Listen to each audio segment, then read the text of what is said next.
اعوذ باللہ من الشیطان الرجیم بسم اللہ الرحمن الرحیم اللہم صلی علی سیدنا مولانا محمد وعلی آلہ وصحبہ وبارک وسلم۔ تمام تعریفیں رب العزت کی ہیں جو تمام جہانوں کو پالنے والا ہے۔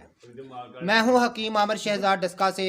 ناظرین کرام، آپ کی خدمت میں حکمہ قدیم کا مال جاتی رجحان، ان کی گہری فکر، امراض کے دفع کے لیے، حفظان صحت پر ان کا فلسفہ، ان کے مال جاتی واقعات اور ان کے اقوال عرض کرتا ہوں۔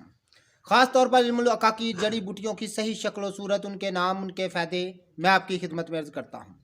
آپ دیکھ رہے ہیں کہ ڈیرے میں بیٹھا ہوں، یہ میرے پیچھے بیٹھے ہوئے ہیں پائی فیاض صاحب، بڑے اچھے انسان ہیں، تو ان سے بڑا پیار ہے ہمارا۔ ان کے ڈیرے پہ آیا ہوں تو انہوں نے مجھے بہت پیاری چائے پلائی ہے، ساتھ میں ان کے ڈیرے پر کے آس پاس بہت ساری جڑی بوٹیاں ہیں۔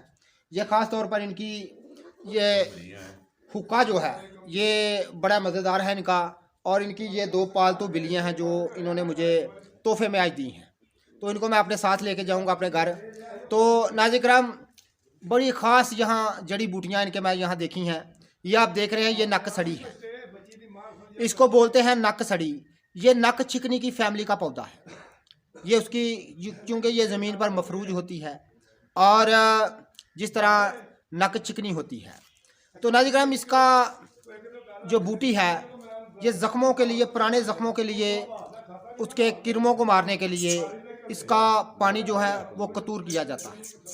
قدیم زمانے سے ہندی اتباع تمام سنیاسی اس بوٹی کے قائل ہیں، کیونکہ اس کی بو جو ہے وہ کافی تیز ہوتی ہے اور کرموں کو ہلاک کر دیتی ہے۔ تو یہ جڑی بوٹیوں کی صحیح شکل و صورت، ان کے نام، ان کے فائدے میں آپ کی خدمت میں عرض کرتا رہتا ہوں۔ تو یہ نک سڑی کی صحیح شکل و صورت میں آپ کو دکھا رہا ہوں، اور یہ جو نک چکنی ہے اس کی فیملی کا یہ پودا ہے۔ تو ایسے ہی ناظرین کرام، جڑی بوٹیوں کی صحیح شکل و صورت میں آپ کو دکھاتا رہتا ہوں۔ جتنے بھی میرے دوست احباب چینل پر نئے ہیں وہ چینل کو سبسکرائب ضرور کیا کریں۔ اللہ حافظ۔